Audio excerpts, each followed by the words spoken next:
6 men walked into a warehouse. They expected cash. They found a fortune in gold. It was 6:40 a.m. on November 26, 1983. The Brinks-Mat security depot near Heathrow Airport, a seemingly impregnable fortress, was about to be breached. This wasn't some elaborate bank job planned for months.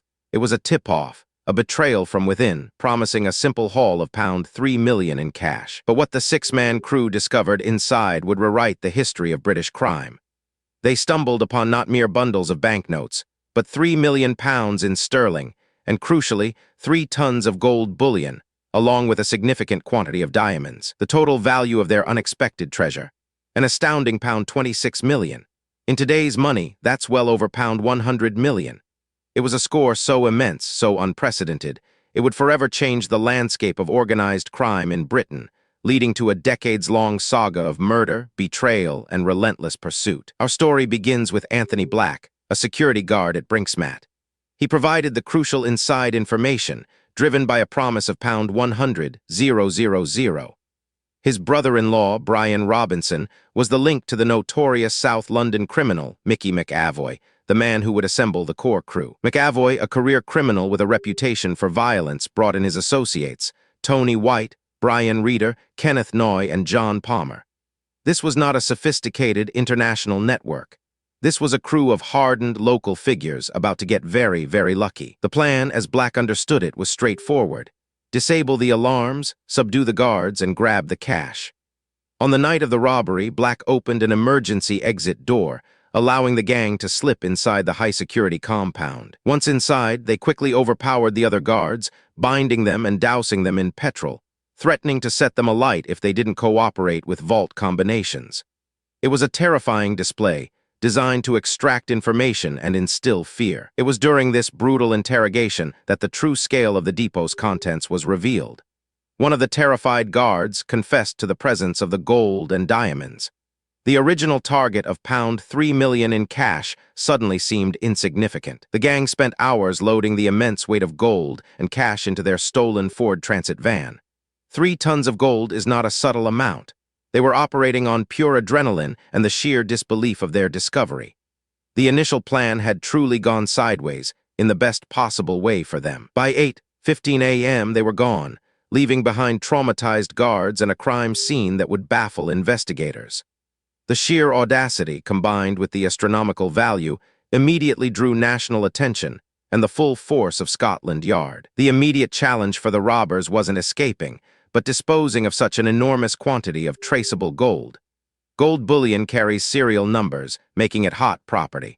This is where Kenneth Noy and John Palmer stepped into their true roles. Noy, a notorious fence with connections across the criminal underworld, orchestrated the melting down and recasting of the gold.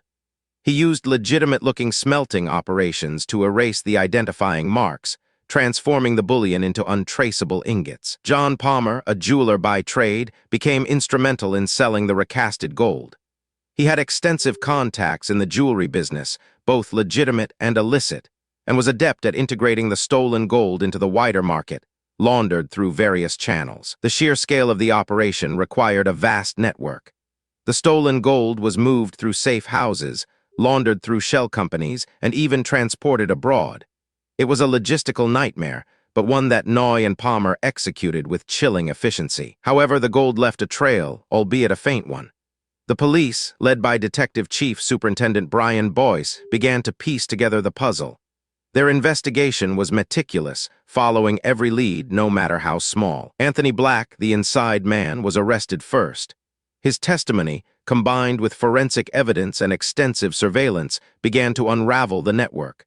Soon, Mickey McAvoy and Brian Robinson were also in custody. But the true challenge was proving who had the gold and where it went. The vast majority of the loot was still missing. The investigation, dubbed Operation Icarus, became a multi-year effort, costing millions and involving hundreds of officers. The Brinks-Mat robbery wasn't just about money. It was about power, loyalty, and ultimately, a brutal reckoning. The sheer amount of wealth unleashed into the criminal underworld led to unprecedented infighting and violence. The first death linked to the Brinks-Mat gold was that of George Francis in 1985, a known associate of McAvoy, shot dead in his car. Then, in 1987, Kenneth Noy stabbed, and killed undercover detective John Fordham in his garden. Noy claimed self-defense and was controversially acquitted of murder, though he was later convicted for his part in handling the Brinks-Mat gold.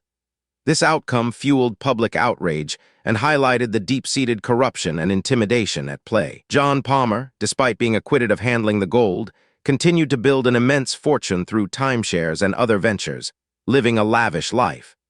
His acquittal, like Noy's, raised questions about the justice system's ability to tackle such powerful figures. But the deadly chain of events continued. In 2001, McAvoy's associate, Mad Frankie Fraser, reportedly boasted about killing 6 men connected to the gold.